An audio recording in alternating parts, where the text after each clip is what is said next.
So, Dave, what we're going to do now is we are going to actually bring in a new segment. Now, a couple of weeks back, I'd asked you to sort of name your top 5 head coaches. Do you remember? And I named mine. Yeah. I say a few weeks ago. I'm sorry about that. A few weeks ago.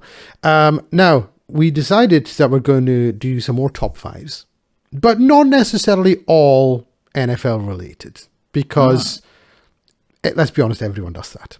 So Of course. we don't want to be copying people. So what we're going to do is we're going to have top 5 guilty pleasure films. This was your idea. This is going to raise a lot of questions about me. This was your idea. But I'll go first. I'll give you mine first. And what I'll do is I'll actually bring them up on the screen here. So, my top 5 guilty pleasure films, in no particular order. Smokey and the Bandit. And I include the sequels there. I don't care what anyone says. I love the Smokey and the Bandit films. Absolutely love them. I think they're fantastic. Slightly more controversial, Police Academy, up to Police Academy 4. Because once they had 5, it was just unwatchable. But the Police Academy films, 1, 2, 3, and 4, I love Police Academy films. I think they're absolutely brilliant. I know they're stupid, but they're fun. We then have probably the most controversial one, The Phantom Menace. I know that The Phantom Menace is a terrible film. I know that. I've seen it countless times. It's rubbish. It doesn't get any better. But every time that film is on, I'm watching it. I love Star Wars, and by proxy, I love The Phantom Menace. Mm-hmm. Well, I'll let you know a little secret. Yes? I watched The Phantom Menace 2 nights ago. And what did you think of it? Do you know what? To me, it's still a classic. So it's not a guilty pleasure. It's a pleasure to watch it. It was a terrible movie, but for me, it did the job. It still, gave the financial backers reason and belief to keep going with the Star Wars franchise. And then Disney, of course, bought it, and they've kept going, and it's still built off that. So I think, screw the haters. Phantom Menace, right, and great episode 1. Now, for my next one, I've actually got a genre of films. Because I couldn't pick any one. Now, this is disaster films. So, you can, any Roland Emmerich film, the likes of 2012, The Core, The Day After Tomorrow. If Earth is getting blown up, I'm watching it. And I don't care how bad the film is. I will watch it. I watched one about a week ago called Moonfall, which I actually think is another Roland Emmerich film. And it is the most ridiculous premise of any film that I've seen in a long, long time. The moon is basically on a decaying orbit and it's going to crash into Earth. That's the premise of this film. I'm not going to spoil it for you because you should watch it, even though it's utter garbage. But if it was on again, I'd watch it again.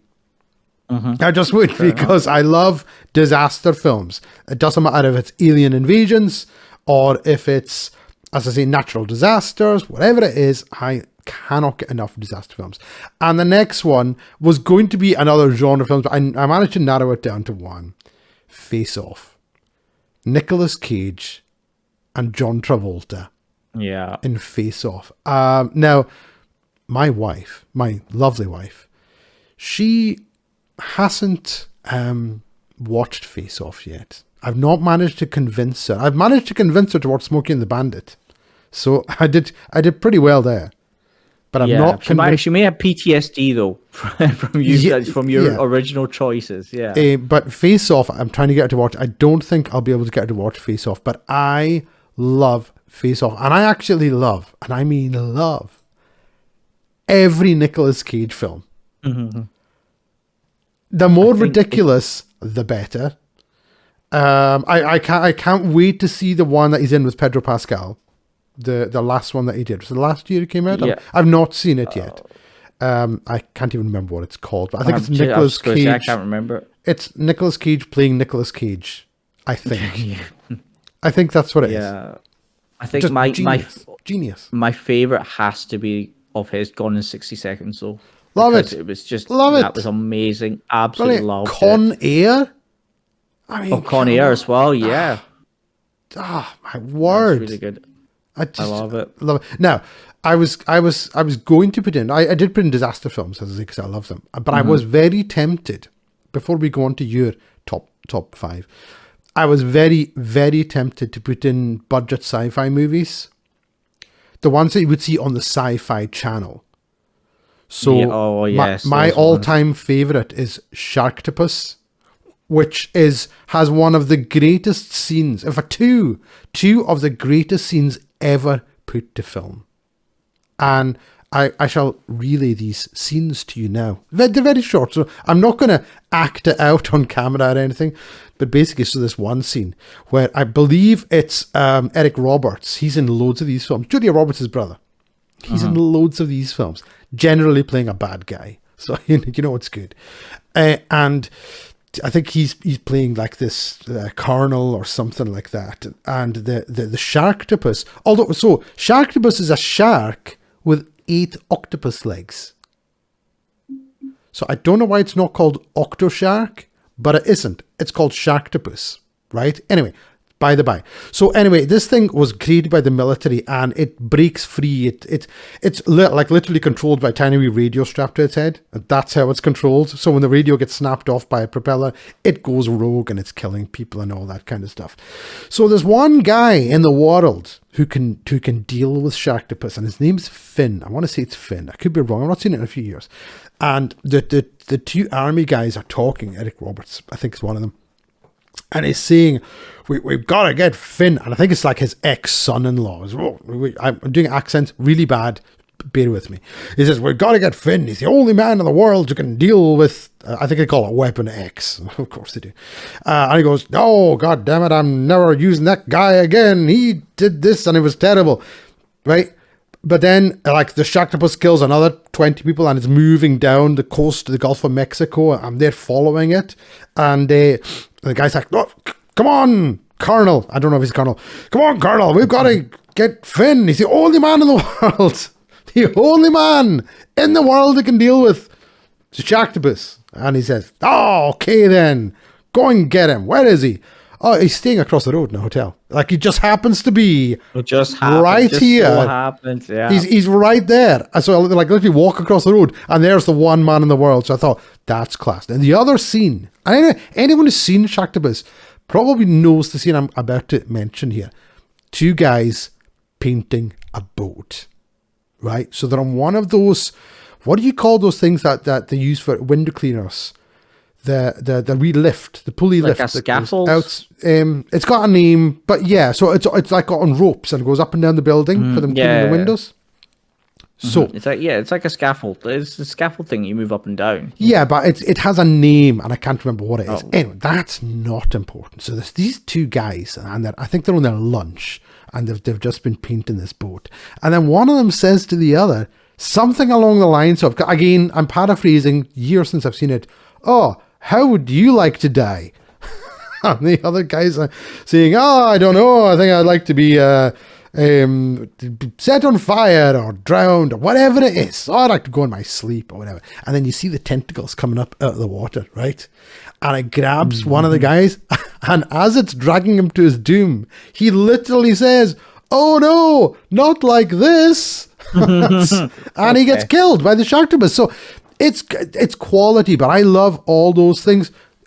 Camel Spiders was great. Lavalantula with Steve Guttenberg of Police Academy fame. Mahoney from Police Academy. Lavalantula. It's like a volcanic eruption, and these giant tarantulas come out, and they like are dripping lava. Don't ask me how it works, but like they're made of lava. Anyway, I love those films. The budget movie, sci-fi films, can't get enough of it. Sorry, Dave, I'm wasting so much time here. It's ridiculous. Let's get on to Dave's top 5 films. I'll bring up the graphic. Dave, tell us all about your top 5. I don't know how I'm going to top that. Guilty pleasures. So one of my all-time guilty pleasures is the Hunger Games series. You should be ashamed of yourself for that one. I know, but for me, on a personal level, it's got a couple of my favorite actresses in it. I love Jennifer Lawrence. I think she's fantastic, and that was. I mean, with her as the main character through 4 films, brilliant. Love it, absolutely love it. And then later on, got Natalie Dormer as well. Just 2 of my all-time favorite actresses. Their acting skills are so good. That's all I will say on that. But yeah, you must have seen the Hunger Games yourself, surely. I watched at least one of them, and there was one. Okay. Now. So here's the thing. What I'm gonna take this off so I can actually see you here. So here's the thing. I watched at least one of the Hunger Games films, and I was like, it's kind of weird. The thing that gets me is that it's portraying itself as like a serious film franchise, if you know what I mean. It's not taking the mickey out of itself. But there was one scene where they were putting in like an electric wire from a lake to a tree or something like that. You know the one? So I think they were at the lake, right? And they say, so we're running this thing from somewhere up there. I don't know if it's an electric wire or whatever it is. So they walk up to this tree, I think it is. And then the guy says, right, so what I'll do is I'll tie it off here and then I'll take it down to the lake. And I was like, you just walked up from the lake. What? Why didn't you just start at the lake instead of walking from the lake all the way up to the tree and then have to walk all the way back down to the lake again? I never got that. Anyway, sorry, Dave. That was just one thing about that. So yeah, I've seen one of the Hunger Games films, and yeah, I think that would be the second one. Is that the second one? I don't know. Don't know. Yes, that would be the second one. Yeah. So I mean, well, I think we'll move on from the Hunger Games. I'll, in my own head, I'll justify it. I don't need your judgment. But it's okay. Well, listen, you're talking about a guy who loves watching really awful sci-fi films. So yeah. Well, yeah. See, I would watch any of them once, but I guarantee I won't be watching it a second time for the low budget sci-fi. It's just like I'll be there for the first experience. After that, just don't call me. Just don't contact me again. Some of these films have like Tiffany in them. You know, like the singer. I think we're alone now. Yeah. Yes. Yeah. Some of the actors and actresses they get in these are amazing. Anyway, sorry, Dave. I'm taking up your precious time here. Not at all. So what's your next one? Next one is even worse than the Hunger Games because I love Notting Hill. I can't tell you why.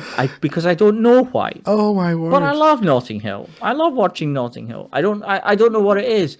It could be Rhys Ifans in it, the Welsh actor who's I think he's brilliant. He's absolutely sensational. Brilliant. What an actor! Is.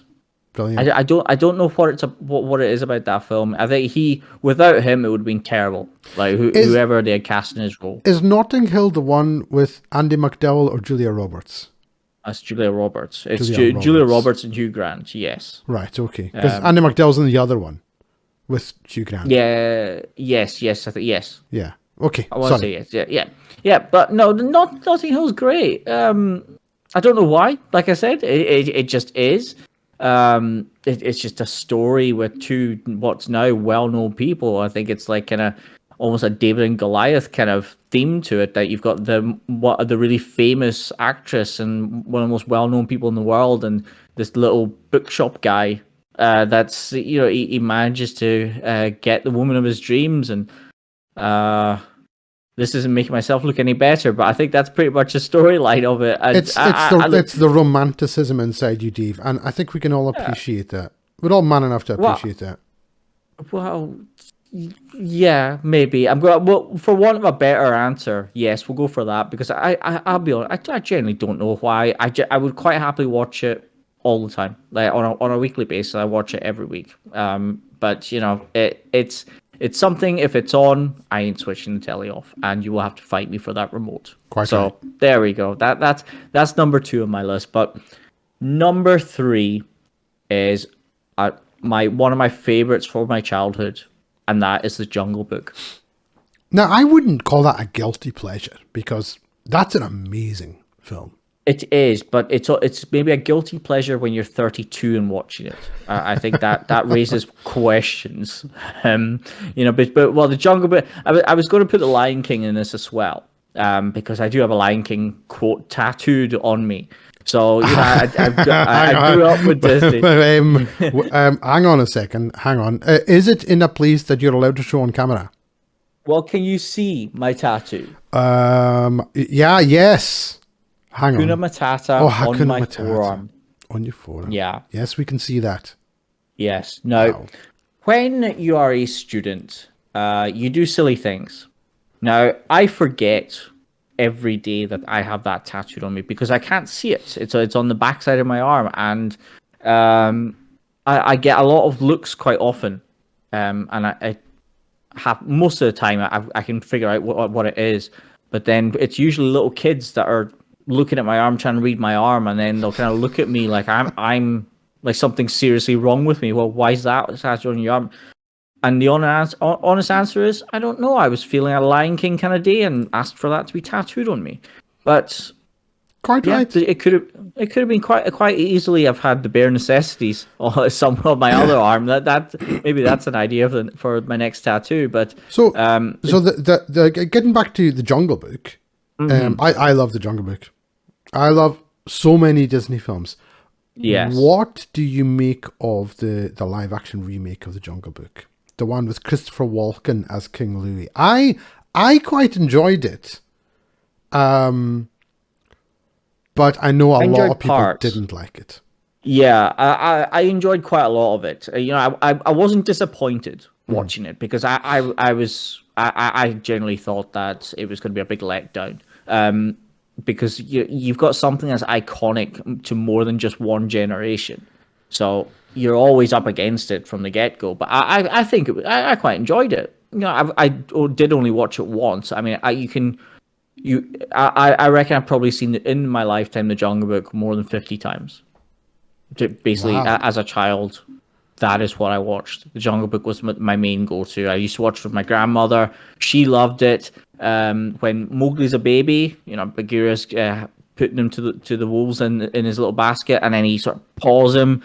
That was my grand's favorite part completely, and we used to just keep watching that part, and that was both our favorite parts. We have a cup of tea and a biscuit, and then after the film we have our bacon roll. So it's got a lot of sentimental value for me. Does The Jungle Book, but again, like you said, Disney films we loved. It's hard to hate Disney films.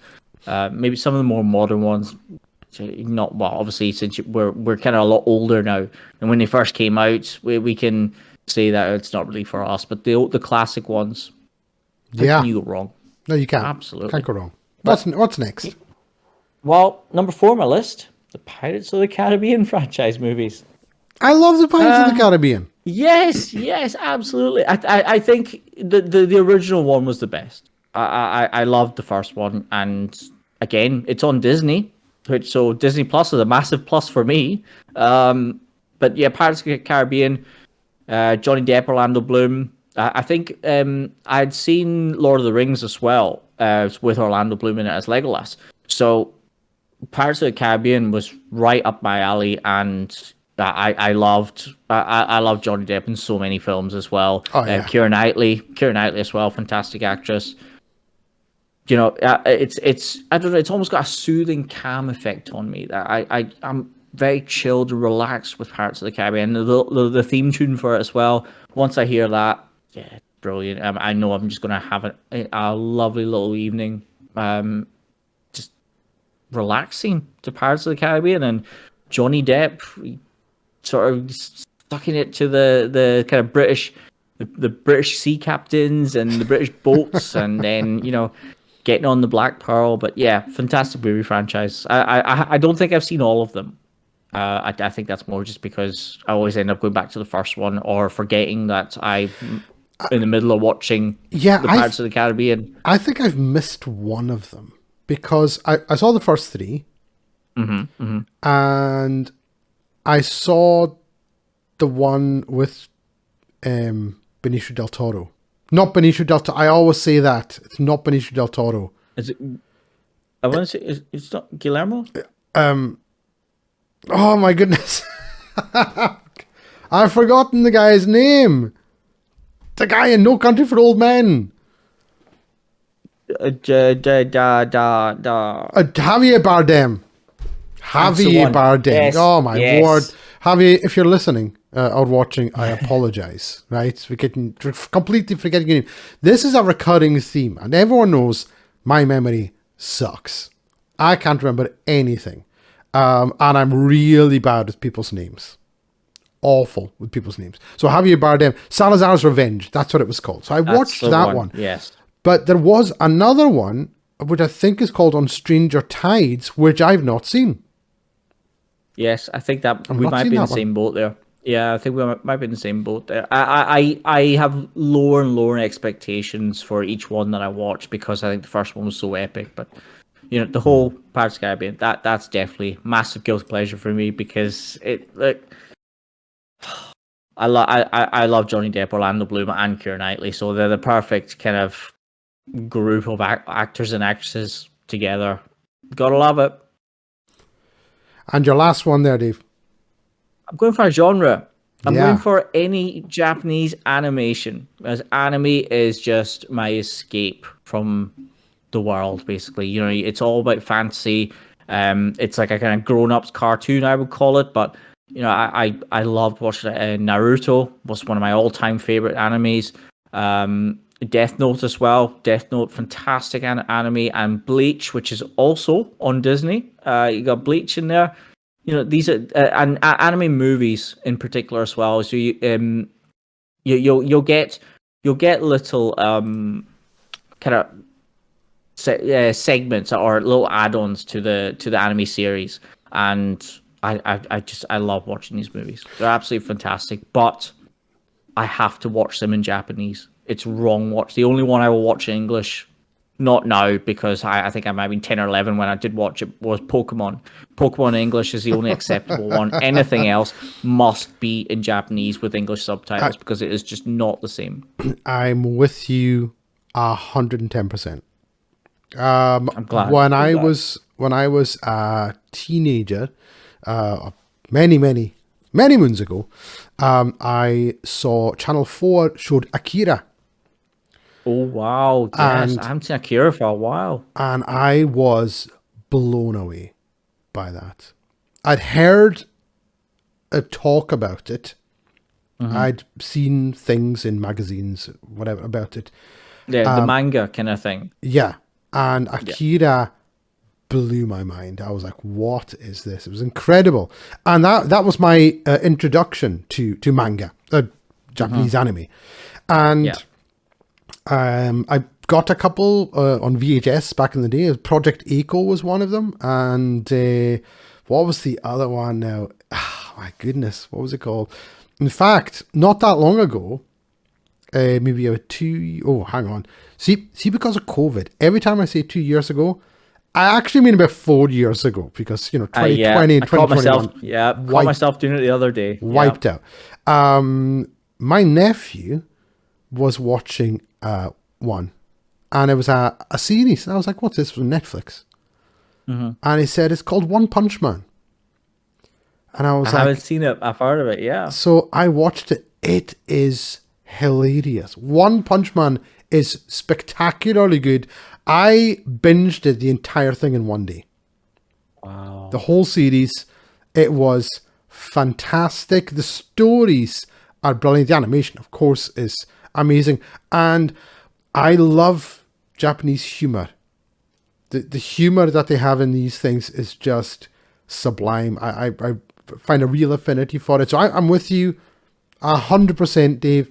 Japanese anime. Again, I wouldn't really call it a guilty pleasure, but then I suppose in mainstream, it's really not considered, top in this country, quality yeah, in this country. In this country, I think if you go to Japan, you're weird if you don't watch it. That's but true. in this country, you're kind of considered, is that really?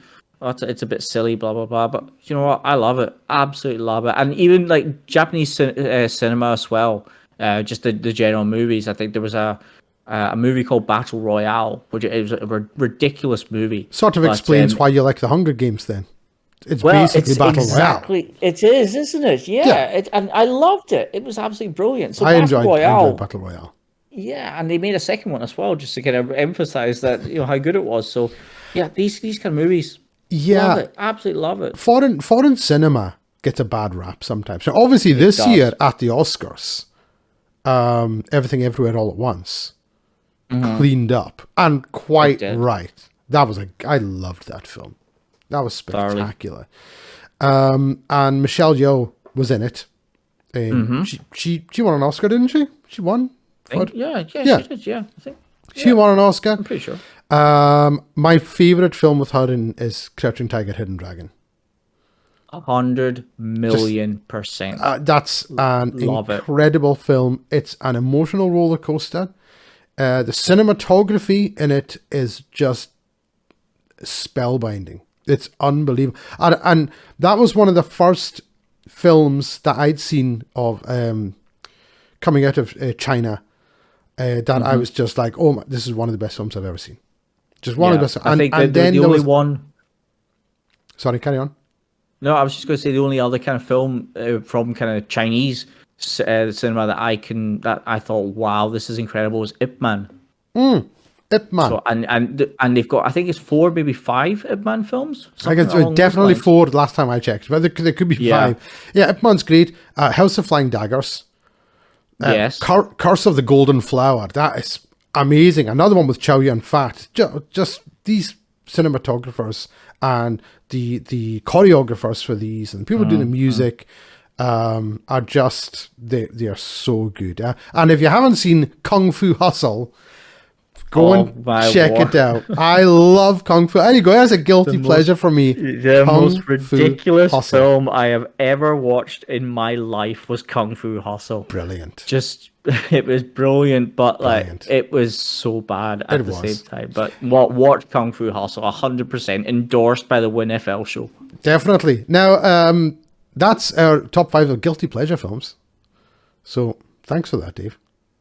You're very welcome.